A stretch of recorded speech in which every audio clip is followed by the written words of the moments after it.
사코팡스입니다.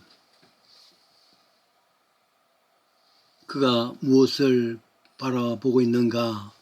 그가 누구를 바라보는가? 사람은 그 바라보는 대로 되어질 것이다. 유명한 시인 박노의 글입니다. 사람에게 두 눈을 주신 이유가 있답니다. 두 눈을 통해서 조화를 이루는, 가깝고 먼 거리를 조화시킨답니다. 그래서 두 눈을 주셨답니다. 동시에 인간은 내적인 두 눈을 주었답니다. 내적인 것을 생각하고 판단하고 조종하는 그 두 마음이, 눈이 있답니다. 즉 지금 내가 옳은 것을 바라보는가? 그런 것을 바라보는가? 그 의미를 잘 조정할 수 있는 것 때문에 두 눈을 주셨다는데, 지금 내가 바라보고 있는 것이 절대적인 것인가 아닌가에 따라서 내 삶이 성공과 실패로 갈라진답니다. 그래서 시편의 시인도 이렇게 노래하죠. 나의 영혼이 잠잠히 하나님만 바라보여 나의 구원이 그에게서 나는도다. 시편 62편 1, 2절입니다. 마태복음 14장의 이야기가 참 늘 생각이 납니다. 예수님께서는 밤에 기도하러 가시고 제자들은 배를 저어서 건너편으로 가게 했습니다. 그런데 예수님께서 기도하시다가 보니까 갈릴리 바다에 바람이 불고 풍랑이 내서 제자들이 타고 있는 배가 뒤집힐 것 같았습니다. 예수님께서는 하도 바빠서 그냥 물 위로 걸어갔습니다. 캄캄한 밤에 거기에다가 풍랑이 일죠, 바람이 일죠, 파도가 야단스러운데 저 멀리서 귀신이 들어오는 거죠. 혼비백산했을 겁니다. 아우성쳤습니다. 이럴 때 예수님께서 무서워 말라 안정을 시키시고, 이 말씀이야말로 인생을 살아가면서 천국까지 갈 수 있는 말씀이죠. 무서워 말라 내다. 이럴 때에 베드로가 말했습니다. 주님이시거든 나도 물 위로 걷기 한번 해보십시오. 오라. 드디어 인간으로서는 최초의 바다 위를 걷는 베드로의 역사가 나옵니다. 예수님을 바라보고 막 가다가 바람이 일어났단 말이에요. 풍랑이 일어났단 말이에요. 베드로는 그것을 바라보고 무서워했습니다. 그러다 보니까 물에 빠져버리죠. 주여 나를 구원하소서. 있는 힘껏 부르짖었으니까 예수님께서 즉시 손을 내밀어서 건져주신 이야기입니다. 이때 상황을 보십시오. 베드로가 풍랑 가운데 걸어오면서도 예수를 바라볼 때는 그도 풍랑 위로 걸어갈 수가 있었습니다. 그런데 동시에 바람과 물결을 보아니 물에 빠질 수밖에 없다는 말이에요. 결국 사람은 여기에 교훈이 있습니다. 베드로가 무엇을 보았을 때 어떻게 됐는가? 이 말은 지금 내가 무엇을 바라보고 있는가? 예수를 바라보고 있는가? 아니면 내 주위에 이런 여러 가지 풍랑과 바람들, 세상의 근심, 걱정을 바라보는가? 따라서 전혀 다를 수가 있다는 말이에요. 구약성경 여호수아 6장 7장입니다. 두 사람을 비교시킨 내용이 나옵니다. 두 사람 각자가 무엇을 바라보느냐에 따라서 결과가 어떻게 되는가? 그게 보여주는 교훈입니다. 6장에는 기생 라합이 있고 7장에는 아간이라는 사람이 있습니다. 여러분 두 사람을 비교한 이야기가 나옵니다. 두 사람의 출발점은 전혀 다릅니다. 금수저 정도가 아니라 다이아몬드 수저하고 흙 중에서도 천한 진흙 수저로 출발합니다. 즉 라합은 분명합니다. 성경에는 라합, 기생 이렇게 나옵니다만 영어 성경은 할로트, 하류, 장녀를 말할 때 할로트라 사용한단 말이죠. 몸을 파는 기생이었습니다.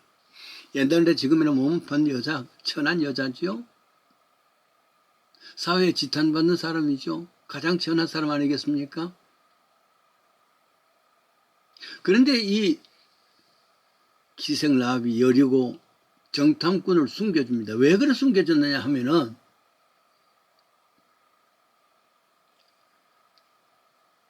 그는 여호수아에서 나오는 이 정복길에서 기생 라합은 알고 있습니다. 여호와의 영광을 알고 있단 말이에요. 여호와의 능력을 알고 있단 말이에요. 믿었다는 말이죠. 한마디로. 결국 가장 전했던 기생 라합은 여리고성의 모든 사람이 진멸당하고 죽을 때에 특별 취급을 받습니다. 여호수아가 명령하지요. 기생 라합과 그 아비와 가족들, 그에게 속한 모든 것을 살리라. 특별 취급을 받았습니다. 뿐만 아닙니다. 마태복음 1장 5절에 보면은 살몬은 라합에게서 보아스를 낳고, 보아스는 예수님의 혈통이란 말이죠.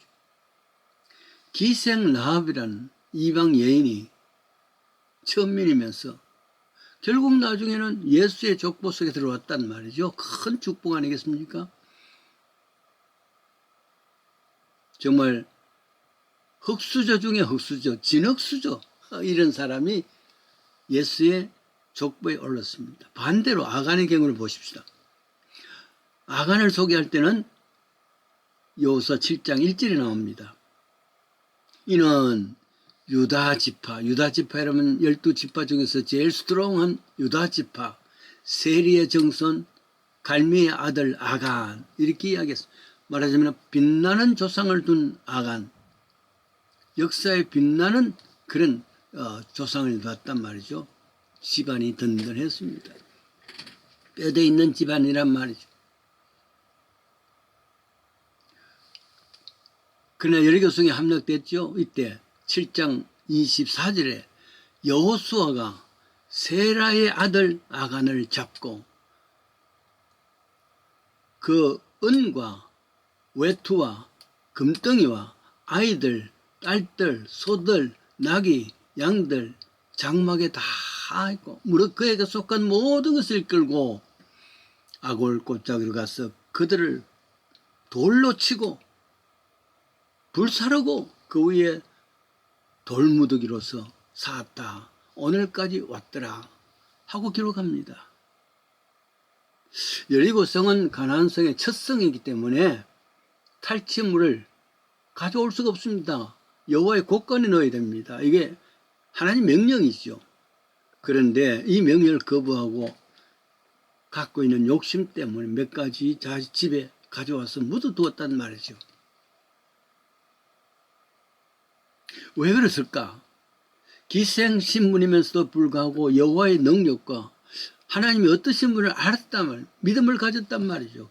그랬을 때 흙수저라 할지라도 결과는 최선의 가문에 들어갈 수 있었습니다. 그러나 최고의 가문, 뼈대가 있는 가문이었던 아간은 돌무덤으로 보이면서 저들이 무엇을 보는가? 하나님의 능력과 그 믿음을 보는 라합과 약간의 물질 욕심, 그거 바라보는 이 아간의 결과가 어떤 것인가 하는 것을 보여주는 겁니다. 탐심은 자신도 가족도 이웃도 공동체도 멸망하게 하는 것이죠. 그래서 요가부서 1장 15절에 욕심이 잉태한 적 죄를 낳고 죄가 장성한 적 사망을 낳는다. 사망은 그 내용이 아간의 이야기 아닙니까? 지금 내가 무엇을 바라보느냐? 약간의 욕심 때문에 물질에만 응하다가 결국 어땠습니까? 아무리 좋은 가문이라 할지라도 어떤 일은 아무리 천하다 할지라도 지금 내가 무엇을 바라보느냐? 교회에서 종합 행사장 건물을 지을 때 그 건물 이름을 비전센터라. 비전, 멀리 바라볼 수 있는 그 건물. 그래요. 라합이요 악안의 결과를 보면서 무엇을 바라보느냐입니다. 로마서 8장 13절에 사도 바울은 너희가 육신대로 살면 반드시 죽을 것이로되 영으로서 몸의 행실을 죽이면 살리라. 말하자면 육신을 바라보면 반드시 죽는 것이고 영을 바라보면 살리라. 진리입니다. 이사야서 갈라디아서 5장 1절 같은 말입니다. 너희는 육체에 위하여 심는 자는 육체로부터 썩은 것을 구하고 성령을 위해서 심는 자는 성령으로부터 영생을 거둔다. 오늘 내가 무엇을 바라보는가? 육체를 위해서 욕심을 부린 것, 성령을 위해서 영적인 것을 바라볼 때 결과는 판이하게 다르는데 여러분 어디를 선택해야 되겠습니까?